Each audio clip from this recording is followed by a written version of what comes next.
صليت على إبراهيم وعلى آل إبراهيم إنك حميد مجيد اللهم بارك على محمد وعلى آل محمد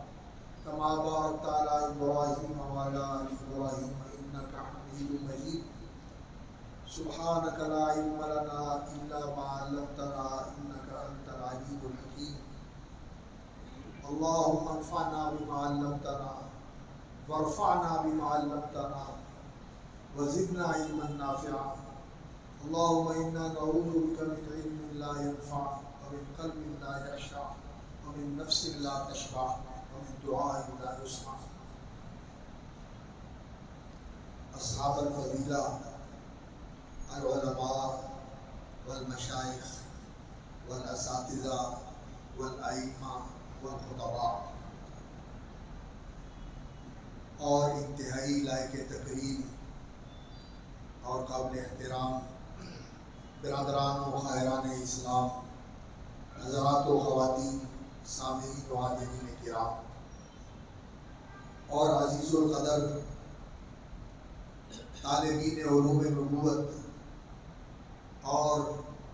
حافظین کتاب مقدس، وہ سعادت مند اور خوش نصیب بیٹے جنہوں نے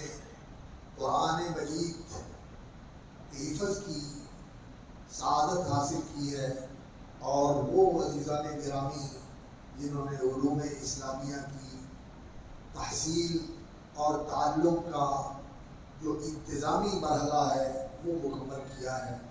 میری دعا ہے کہ اللہ رب العزت ان قرآن کے حفاظ کو وہ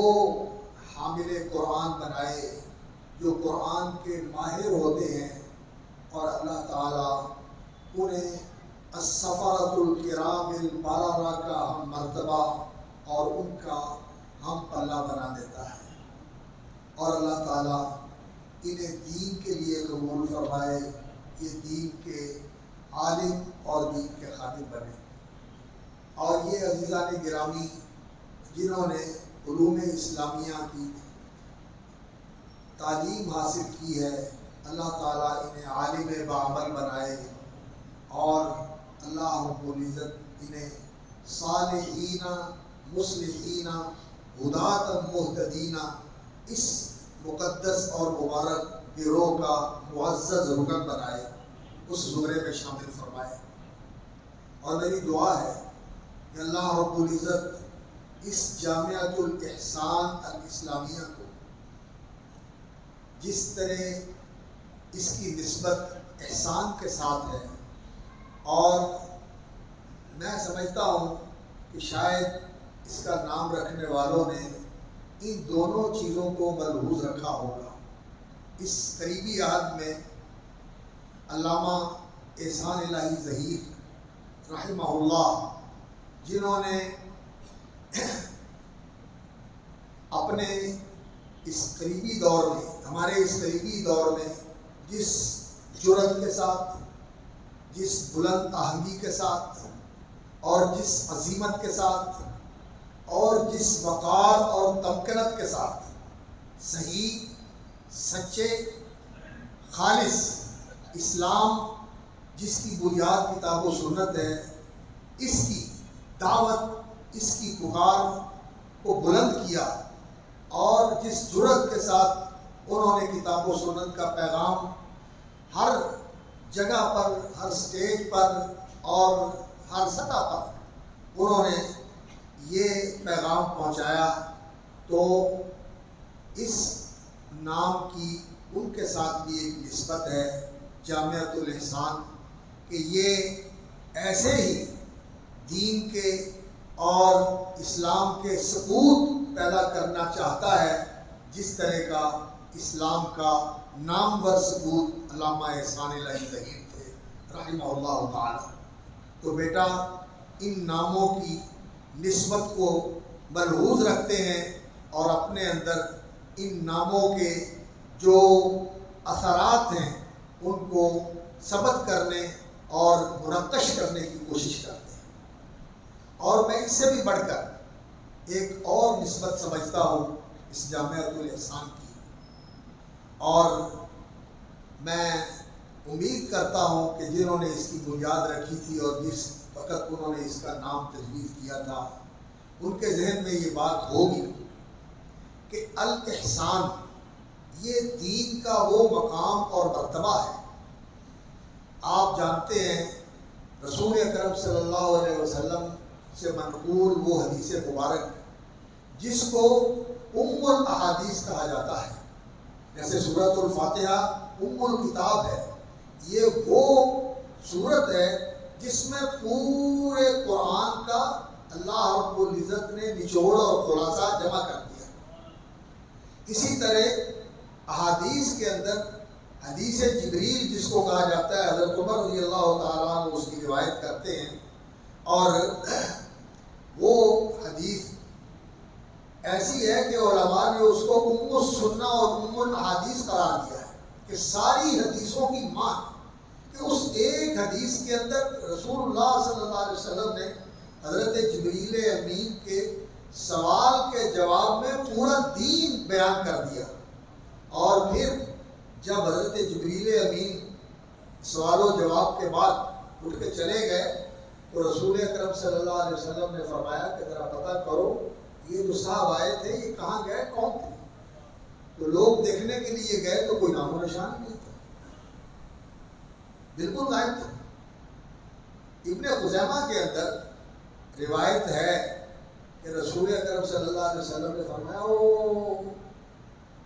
جب بھی جبریل میری مجلس میں آتے رہے ہیں علیہ الصلوۃ والسلام تو میں پہچان لیتا تھا، لیکن اب کی مجلس میں جو آئے ہیں، اور یہ مجلس کب تھی؟ رسول اکرم صلی اللہ علیہ وسلم کی زندگی کے آخری دنوں میں، جب آپ صلی اللہ علیہ وسلم کا دنیا سے کوچ کا وقت قریب تھا، اس وقت جبریل امین آئے اور سوالوں کی شکل میں نبی صلی اللہ علیہ وسلم سے جواب لیا، گویا کہ یہ اس سارے جو جبریل امین نے رسول اکرم صلی اللہ علیہ وسلم کو اللہ سے لے کر پہنچایا تھا اور جو ان کو سکھایا تھا، علمہ شدید القوا، اس معلم قدس نے جو حضرت رسول اللہ صلی اللہ علیہ وسلم کو سکھایا تھا، اس کا امتحان لینے کے لیے آئے اور سر عام امتحان لیا، اور رسول اکرم صلی اللہ علیہ وسلم نے اس کا جواب دیا، اور انہوں نے صدقتا کہہ کر اس پر مہر لگا دی کہ آپ کامیاب ہیں، صلی اللہ علیہ وسلم۔ سبحان اللہ، یہ رسول اکرم صلی اللہ علیہ وسلم کی زندگی کا بالکل آخری دنوں کا واقعہ ہے۔ تو رسول اکرم صلی اللہ علیہ وسلم نے کہا پتہ کرو کون گیا، کہاں گیا؟ جب کوئی پتہ نہیں چلا، کوئی نام و نشان نہیں ملا، تو لوگ بڑے تعجب کے ساتھ کہنے لگے یا رسول اللہ پتہ ہی نہیں چلا، یہ تو جبریل تھے، ایسی کیفیت میں آئے کہ میں بھی پہچان نہیں سکا، اور ھذا جبریل اتاکم یعلمکم دینکم، یہ جبریل تھے، آئے تھے تمہیں تمہارے دین کی تعلیم دینے کے لیے کہ یہ ہے تمہارا دین، اسلام، ایمان، احسان، آخرت کی فکر، قیامت کی فکر، اور جو اس دین کا عملی رنگ ہے وہ انسانوں کے اندر نظر آنا چاہیے، اور وہ کہاں ظاہر ہوتا ہے؟ وہ انسانوں کے سلوک، برتاؤ، کردار اور اخلاق میں ظاہر ہوتا ہے، یہ ہے پورا دین۔ تو اس سوال و جواب کے اندر جو دین کا پہلا مرتبہ ہے وہ اسلام، اور اس سے اعلیٰ مرتبہ ایمان، اور اس سے اعلیٰ مرتبہ احسان۔ تو یہ جامعۃ الاحسان ہے، یہ اپنے متعلمین، اپنے منتسبین اور اپنے ساتھ جن لوگوں کو اپنی آغوش میں لیتی ہے، اس کا مشن یہ ہے کہ یہ ان کو درجہ احسان کا حامل اور صفت احسان کا متصف بنائے۔ میرے بیٹا، آپ کو اس چیز کا خیال کرنا چاہیے کہ ہم نے جامعۃ الاحسان میں پڑھا ہے، ایک اس کی نسبت علامہ احسان الہی کے ساتھ ہے، اور دوسری اس کی نسبت مل احسان، رسول اکرم صلی اللہ علیہ وسلم نے فرمایا الاحسان ان تعبد اللہ کأنک تراہ فإن لم تکن تراہ فإنہ یراک۔ اللہ اکبر، اللہ اکبر۔ احسان یہ ہے کہ تیری زندگی کا ہر لمحہ ایسے گزرے کہ کہ تیرے سامنے اللہ کا دھیان ہو، تیری نظر اللہ رب العزت کی طرف ہو، تیرے دل کی توجہ اس کی طرف ہو، اور تیرا مطلوب و مقصود وہ ہو، تجھے اسی کا دھیان ہو، اسی کی رضا تیرے سامنے ہو، اور تو اسی کے لیے اپنے آپ کو سرگرم رکھے اور اسی کے لیے اپنے آپ کو خوشاں رکھے کہ میرا رب مجھ سے راضی، اور ایسے رکھے جیسے تجھے دیکھ رہا ہے۔ اور محبت کا تعلق ایسا ہی ہوتا ہے، محبت کا تعلق ایسا ہی ہوتا ہے، جب کسی سے محبت ہو جاتی ہے تو پھر آئینہ دل میں ہے تصویر یار، ذرا گردن جھکائی دیکھ لی، دل کے آئینہ میں ہے تصویر یار، ذرا گردن جھکائی دیکھ لی۔ جو دل میں بستا ہے وہ آنکھوں سے غائب نہیں ہوتا۔ کیف انسا کا وانت فی قلبی، میں تمہیں کیسے بھول سکتا ہوں تو میرے دل میں ہے۔ اس طرح نہیں جس طرح جاہل لوگ تصور کرتے ہیں کہ اللہ رب العزت دل میں آ جاتا ہے، نہیں، اللہ رب العزت تو اتنا بڑا ہے، اتنا بڑا ہے، اتنا بڑا ہے، اتنا بڑا ہے کہ یہ آسمان و زمین، یہ عرش و کرسی سارے اس کے مقابلے میں ہیچ ہے، اور وہ ان سب سے بڑا،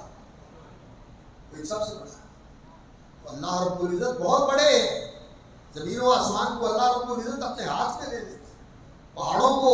اللہ رب العزت اپنی انگلی پہ اٹھا لیتے، اللہ بہت بڑے ہیں۔ دل کی یہ چھوٹی سی جگہ کیسے اس کو سما سکتی ہے؟ اللہ تو بہت بڑا ہے۔ ہاں، اس کا ایمان، اس کا یقین، اس کا عرفان، اور اس ایمان و یقین اور عرفان کے ساتھ اس کی محبت